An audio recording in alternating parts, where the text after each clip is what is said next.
Muy buenas tardes. Nuevamente estamos saliendo al aire con el programa Enrique Saúl, Buscando la Verdad. Es el número 65.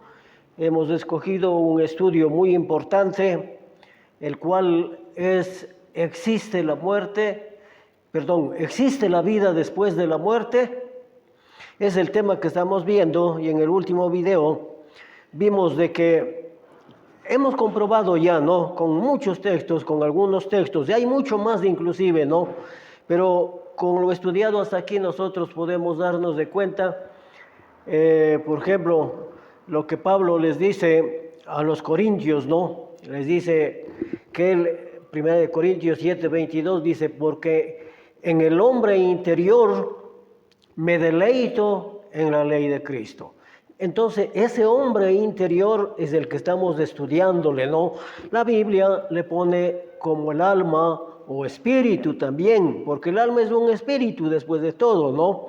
Y nos habíamos quedado en el último video que Adán y Eva, ellos recibieron la prohibición de comer del árbol de la ciencia del bien y del mal, y Jehová Dios le dijo, porque el día que de él comieres ciertamente morirás. Y quedó una pregunta latente, ¿no? Realmente Adán y Eva comieron, pero la primera pregunta era, ¿comieron el fruto? Sí. ¿Murieron después de comer? Yo daba una doble respuesta, un sí y un no.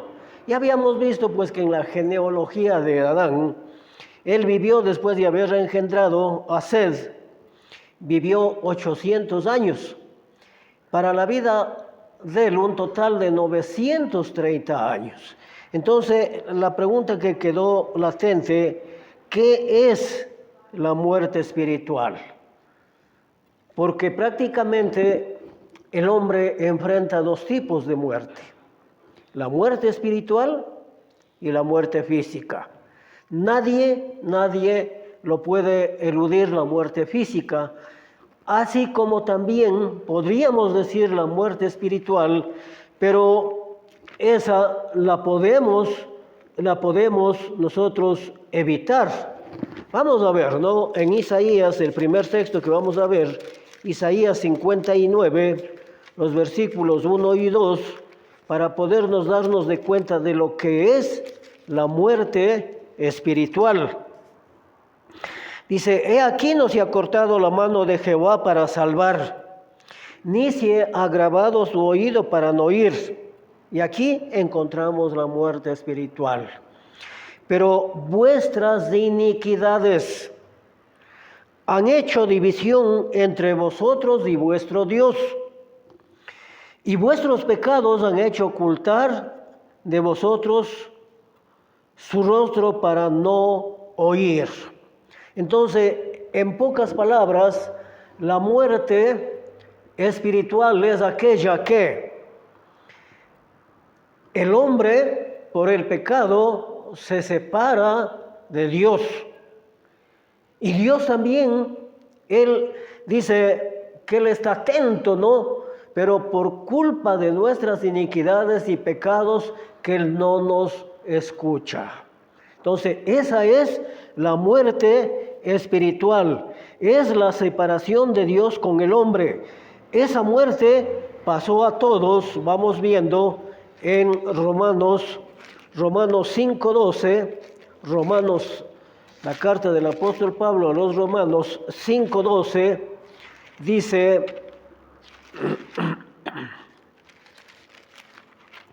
nos dice así, por tanto, como el pecado entró en el mundo por un hombre, y por el pecado la muerte. Fíjense en las consecuencias, ¿no? Primeramente Adán pecó, y por ese pecado prácticamente entró la muerte. Y así la muerte pasó a todos los hombres. ¿Por qué? Posiblemente podemos preguntarnos por qué esa muerte pasó a todos los hombres. La respuesta es muy sencilla: por cuanto todos pecaron. por cuanto todos pecaron. Es decir, que desde que el mundo existe hasta hoy, hasta cuando venga nuestro Señor Jesucristo, no hay un hombre que nunca haya cometido un pecado, a excepción de nuestro Señor. Todos hemos pecado, todos. Y en Romanos 3:23 nos dice lo siguiente: por cuanto todos pecaron y están destituidos de la gloria de Dios. ¿Por qué? Porque Dios es santo. Dios es santo.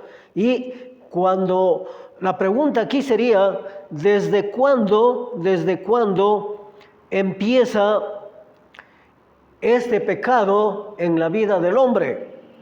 Esa sería la pregunta, ¿no? ¿Desde cuándo empieza ese pecado en la vida del hombre?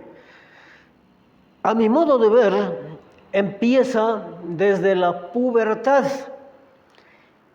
¿Y qué es la pubertad? Es una etapa de la vida del hombre y de la mujer que prácticamente puedo decir que empieza cuando tanto el uno como el otro empieza a atraerse a sí mismo con el propósito de tener algo con la señorita o con el joven. Ese sería. ¿Y hasta cuándo dura esa muerte? En muchas personas dura hasta su misma muerte. No hay que admirarse de esto porque, por ejemplo, en los noticieros, yo veo, ¿no?, en las noticias, dice, por ejemplo, titulares como este: adulto mayor murió o fue encontrado muerto en motel. ¿Por qué? Porque prácticamente la pastillita azul denominada así, y eso no a todos posiblemente les reciba. Entonces, fíjense, estoy demostrando, en muchos casos les dura hasta la misma muerte. Entonces, cuando esto se da, Dios pide, o la paga del pecado, más bien dicho, es la muerte. Pecamos y el precio que tenemos que pagar a nuestro Dios es con muerte. Romanos 6:23. Romanos 6:23 nos dice lo siguiente: porque la paga del pecado es muerte, mas la dádiva de Dios es vida eterna en Cristo Jesús. De esta muerte, porque aquí nos está diciendo, la paga del pecado es la muerte, más la dádiva de Dios es vida eterna en Cristo Jesús, Señor nuestro. Entonces, aquí está el desafío para el género humano. ¿Qué es lo que realmente tenemos que hacer? ¿Qué es lo que nosotros realmente tenemos que hacer? Morir en esa condición significa condenación eterna. ¿Y qué significa condenación eterna? Vivir excluidos de la presencia de Dios para siempre, que nunca se acabará esa separación. Pero Dios, en su amor, proporciona al pecador la forma de poder escapar de esa muerte. Aquí mismo dice, ¿no? Más la dádiva de Dios es vida eterna. ¿Es vida eterna en quién? En nuestro Señor Jesucristo. Veamos, Primera de Timoteo 2:4, el deseo de Dios empieza justamente a manifestarse, ¿no? Y todo esto lo encontramos en la palabra de Dios.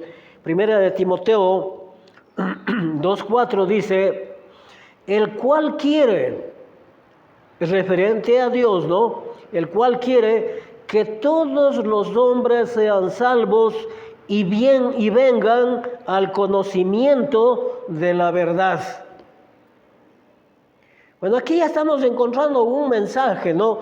Posiblemente nos estemos preguntando, ¿y qué es la verdad? No nos olvidemos que Jesús en su ministerio terrenal dijo, no solamente ser la verdad, Él dijo, yo soy el camino, la verdad y la vida. Nadie viene al Padre si no es por mí. Aquí también tenemos un mensaje mucho más profundo prácticamente, ¿no? Un mensaje que, como dice en Hechos 4:12, porque no hay otro nombre dado a los hombres bajo el cielo en el cual podamos ser salvos, solamente en Jesucristo hombre. Entonces, ahí está el reto de saber qué es lo que tenemos que hacer para no ir a condenación eterna.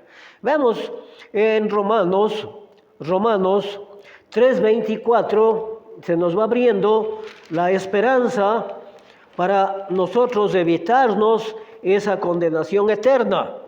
Romanos 3:24 al 26. Fíjense en lo que dice. Siendo justificados gratuitamente por su gracia. Ahora podemos entender más en el libro de Efesios, dice, somos salvos por gracia, y esto no es de vosotros, sino que es un don de Dios. ¿Qué dice aquí? Mediante la redención que es en Cristo Jesús, a quien Dios puso como propiciación por medio de la fe en su sangre, para manifestar su justicia a causa de haber pasado por alto en su paciencia los pecados pasados. Aquí el actor principal para la salvación, ¿quién es? Es nuestro Señor. Por eso en su ministerio terrenal Juan el Bautista él manifestó, dijo, he aquí el Cordero de Dios que quita el pecado del mundo. Pero también, bueno, terminemos de leer esto, ¿no? Con la mira de manifestar en este tiempo su justicia. ¿Desde cuándo se manifiesta la justicia de Dios? Desde el establecimiento de la iglesia de nuestro Señor Jesucristo, y estará presente hasta su segunda venida. Entonces, el hombre tiene que aprovechar de esta oportunidad que la palabra nos da para poder nosotros escapar del fuego del infierno. Ya, a fin de que Él sea el justo y el quien justifica al que es de la fe de Jesús. Si nosotros entendemos esto, la parte divina, todo está hecho, pero el hombre también algo tendrá que hacer. Veamos una cita más en Romanos 6, el capítulo 5, los versículos 6 al 11. Fíjense en lo que dice, porque Cristo cuando aún éramos débiles a su tiempo murió por los impíos. ¿Qué es un impío? Un pecador. Ya. Ciertamente apenas morirá alguno por un justo, con todo pudiera ser que alguno osara morir por el bueno. Mas Dios muestra su amor para con nosotros en que siendo aún pecadores, Cristo murió por nosotros. Ya. Pues mucho más estando ya justificados en su sangre, por Él seremos salvos de la ira. Porque si siendo enemigos fuimos reconciliados con Dios por la muerte de su Hijo, mucho más estando reconciliados seremos salvos por su vida. O sea, Cristo Jesús muriendo en la cruz nos da vida a todo el mundo, a todo aquel que quiera, como decíamos en el versículo anterior, a todos los que son de la fe de nuestro Señor Jesucristo, pero poniendo también de manifiesto, la fe nos lleva a la obediencia. Ya. Y no solo esto, sino que también nos gloriamos en Dios por el Señor nuestro Jesucristo, por quien hemos recibido ahora la reconciliación. Posiblemente se estén preguntando, si Cristo murió por nosotros, toda la parte divina está hecha. ¿Qué tendremos que hacer nosotros? Algo habrá que hacer. Y el primer paso lo encontramos en Colosenses 2:12. El primer paso, Colosenses 2:12. Ese es el primer paso para ponernos en Cristo. Dice, sepultados con Él en el bautismo, en el cual también fuisteis resucitados con Él mediante la fe en el poder de Dios que le levantó de los muertos. Ese es el primer paso. De una manera simbólica, nosotros tenemos que morir. De una manera simbólica tenemos que morir a la semejanza de nuestro Señor Jesucristo. Por eso es que en el bautismo, en el agua, todo el cuerpo del hombre tiene que ser sumergida, porque cuando una persona muere no se le deja pues una mano afuera, ¿no es cierto? Sino todo su cuerpo, en el caso de un cuerpo, le ponemos dentro de la tierra. Acá, por medio del bautismo, dice que nosotros participamos de su muerte y resucitamos así como Cristo con un cuerpo totalmente, cabe decir, transformado, ya un cuerpo glorificado y todo lo demás, y ascendió al cielo. En cambio en nosotros acá dice, ¿para qué? Segunda de Corintios 5:17 dice, si alguno está en Cristo, nueva criatura es. He aquí, todas las cosas pasaron y todas las cosas son hechas nuevas para una vida consagrada al servicio de Dios. Eso es todo lo que el hombre debe de hacer. Bueno, está clara la muerte espiritual, ¿no? Está clara que ese tipo de muerte podemos nosotros eludirla por medio de ¿qué? Por medio de recibir a nuestro Señor Jesucristo mediante el bautismo como nuestro Salvador personal, y el resto de la vida vivir para servirle a Él. Esa es la única acción que nos libra de esa muerte espiritual. Vamos a la muerte física. La muerte física, ¿qué es? Es la separación, o leamos, ¿no? Leamos Santiago 2:26. Santiago 2:26. Aquí encontramos la muerte física. Porque como el cuerpo sin el espíritu, sin el alma, sin el hombre interior, está muerto, y de pasito también a esto, así la fe sin obras está muerta. Entonces, después del bautismo tenemos que seguir consagrados a una vida diferente a la vida anterior. Bueno, en todo caso, el espíritu que Dios nos dio retorna al que nos dio. En el caso, por ejemplo, de Esteban, cuando le apedreaban, él también manifestó las mismas palabras del Señor. Dice, Señor Jesús, no les tomes en cuenta este pecado y recibe mi espíritu. Bien, entonces nosotros estamos viendo, ya lo dijimos, que el pecado en la vida del hombre empezaba desde la pubertad, ¿no es cierto? Entonces, yo aquí quiero hacer un comentario sobre esta situación de la muerte física, ¿no? Dice, la existencia del ser humano no termina en la tumba fría. El que se da totalmente a los placeres mundanos pensando neciamente que al morir todo finaliza, porque así hay muchos que enseñan, está engañado por su propio corazón entenebrecido. La muerte no es el evento final de la vida, sino solamente una escena en aquel drama conmovedor que es la vida, la muerte y la existencia eterna de cada ser humano. Después de la muerte, los que, como el hijo pródigo, salieron de la casa del Padre Celestial, haciéndose a sí mismos hijos de Satanás, vivirán en el más allá. La muerte,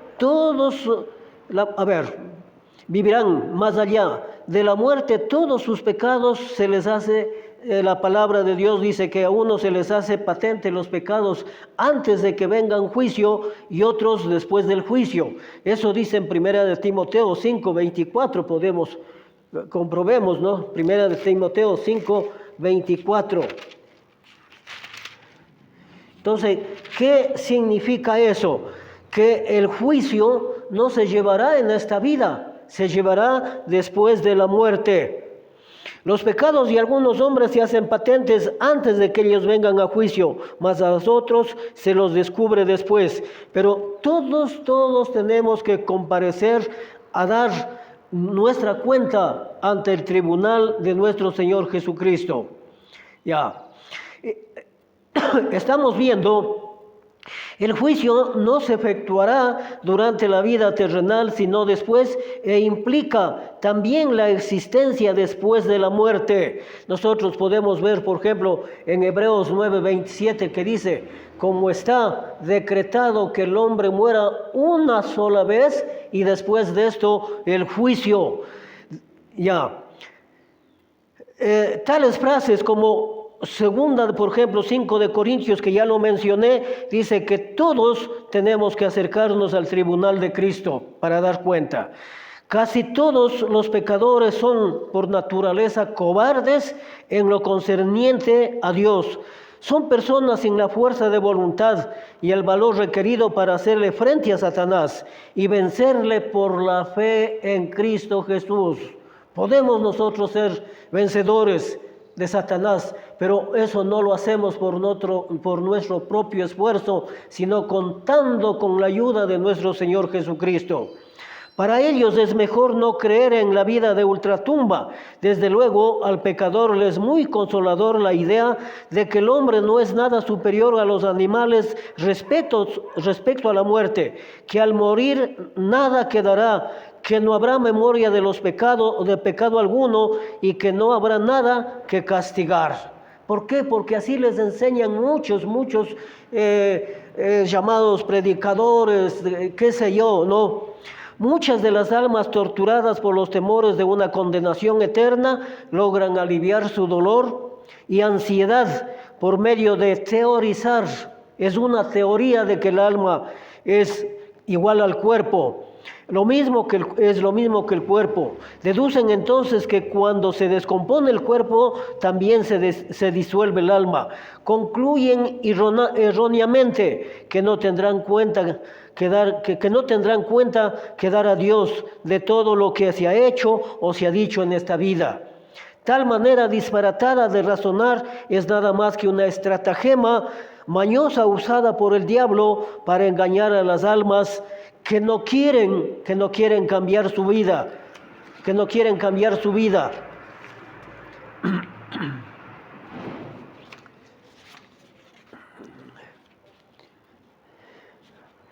Bueno, sigamos, ¿no?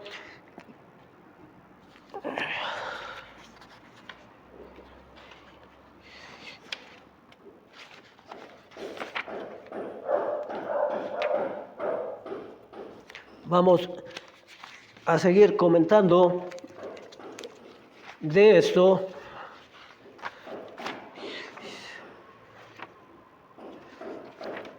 Ya. Bueno, nos dice, el pecador no quiere admitir abiertamente, aunque su alma por instinto sabe que todos existirán después de la muerte y que todos sin excepción darán cuenta a un Dios justo y celoso, tratando vanamente de justificarse. Razonan que Dios es amor y que no podría castigar eternamente al que cometió delitos en esta vida terrenal. estos que así piensan no se dan de cuenta lo que nos dice en Romanos 12. Vamos a ver qué es lo que nos dice en Romanos 12, los versículos, Romanos 12,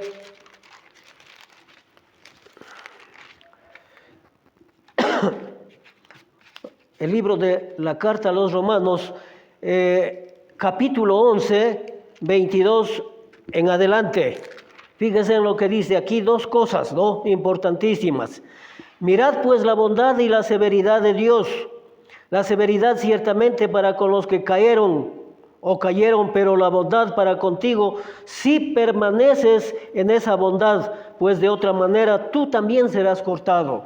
Hace un momento decía yo que el bautismo es el primer paso que hay que dar para ponernos en Cristo, pero como aquí dice, hay que permanecer. Si no, seremos nuevamente cortados. Y ser cortado es algo muy duro que ya lo explicaré. Y aún ellos, si no permanecieran en incredulidad, serán injertados, pues poderoso es Dios para hacerlos volverlos a injertar. Porque si tú fuiste cortado de contra naturaleza el olivo silvestre, y contra naturaleza fuiste injertado en el buen olivo, cuanto más estos que son las ramas naturales serán injertados en su propio olivo. Pero lo que tenemos que ver es que tenemos que conocerle a Dios tal cual es Él. No solamente Dios es amor. Sí, Dios es amor, pero también nosotros tenemos que permanecer en ese amor. Bueno, sigamos un poquito con el comentario, ¿no? Los inmorales, viciados y degenerados que viven muchas de las veces peor que los animales, junto con los teólogos, maestros y muchos predicadores que no quieren aceptar la palabra de Dios tal como nos ha sido dada, resisten y se esfuerzan en liberarse de muchas responsabilidades impuestas por dicha doctrina, pero sus especulaciones son vacías y sus teorías como tela de araña, son telas de decepción. Es penoso contemplar las multitudes que viven perdidamente malgastando los pocos años que Dios les concede para que se preparen y no se preparan. Es todavía más triste saber que algunos hombres muy atrevidos hacen cara al mismo Dios, engañando que el alma no existe después de la muerte. Todos estos están engañados y trastornan a muchos, haciendo también que se pierdan. Bueno, este comentario se lo hizo adelantado porque ya vamos a entrar en el libro o en el Evangelio de Lucas y vamos a ver allí, ¿no? Y vamos a ver lo que realmente pasó con este hombre, ¿no? Por hoy, muchísimas gracias y continuaremos el próximo día jueves.